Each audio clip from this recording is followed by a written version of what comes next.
And I actually had a question based off of, again, the talk I was watching online. In it, you mentioned that pedophilia was baked into the sexual revolution. Can you just talk about that briefly, about why you Oh, said that? And was that something that was there at the beginning, or was it just there in like as like a little seed that has grown into something? Like, was that something that people who were starting the sexual revolution wanted, or was it just the natural consequence of these ideologies? it was a logical consequence of what they were doing. And in fact, I'm not aware of the basic founders of the sexual revolution, with the possible exception of Alfred Kinsey. I don't think they were pedophiles themselves. Some people think Kinsey was.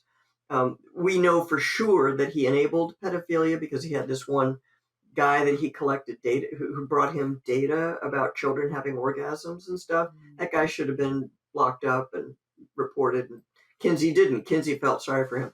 But with the possible exception of Kinsey, the early founders of the sexual revolution, as far as I know, were not pedophiles themselves. But what they wanted was a system that wiped away all the old sexual taboos.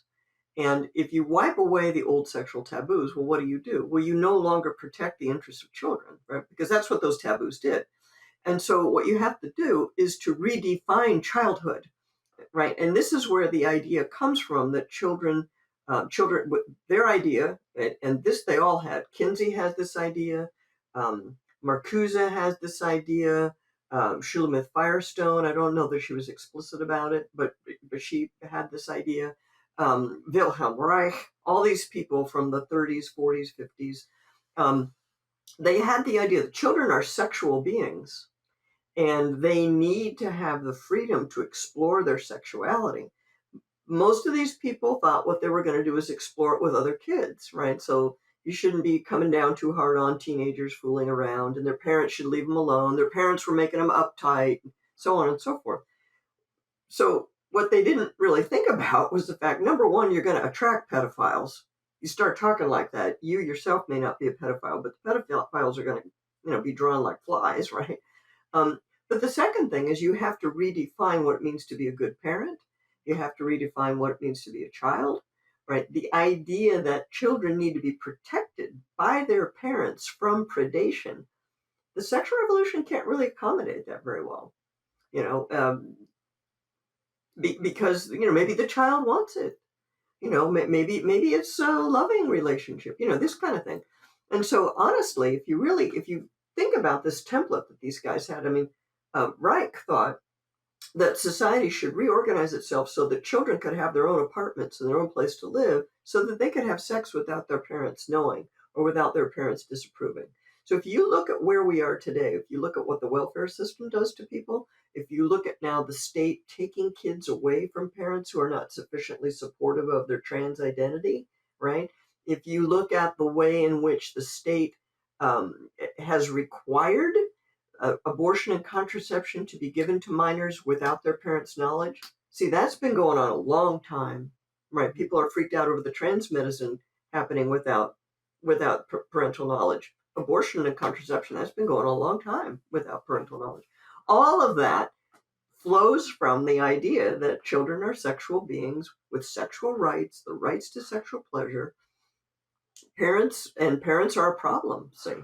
And whereas we at the Ruth Institute, we believe children have rights. They have a right to their parents. They have a right to be loved by their parents. They have a right to be protected by their parents. They have a right to know who their parents are, and be in relationship with them. That's what we think of as children's rights, you know. Well, and it makes sense that if you're having like the contraceptive mentality and you're basically separating children from parents and parents in a loving relationship and loving committed relationship for life, it makes sense that then these children, like, you don't really know what to do with that, other than make them sexual human beings who then need to follow in those footsteps. There's no real natural built-in bond there, that like ideological bond that there is in, if you look at reality the way it's supposed to be.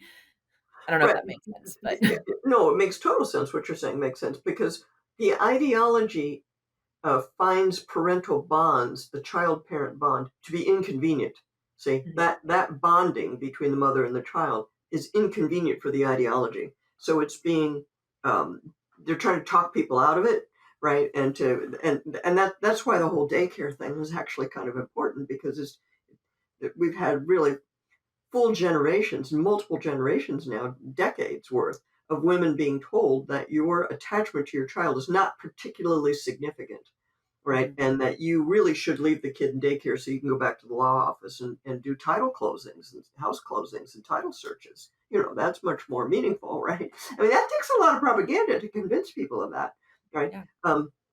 So yeah, the what it means to be a mother, what it means to be a parent, what it means to be a child, and so the culture we've created now is a predator's paradise, Colleen. There's just no getting around it. It is a paradise for predators. Jeffrey Epstein. You know who I'm talking about, right? Mhm. Okay, the notorious pedophile. Some of his victims, when they were talking about how they were recruited and what happened and stuff, what happened to them and stuff like that, they reported the fact that Jeffrey Epstein's recruiters or pimps or whatever you want to call them, they targeted girls from broken families.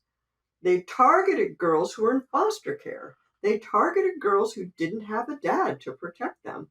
So there you have the sexual revolution going full circle of explicitly um, of making explicit what was kind of tacit before, that these kids who don't have strong bonds with their parents, they're now vulnerable to the predatory behavior. And that too, in a way, was baked in from the beginning, although nobody said, hey, I have an idea, let's make little kids vulnerable to sex abuse. No, nobody talked like that, but it's a logical consequence of what one step led to the other.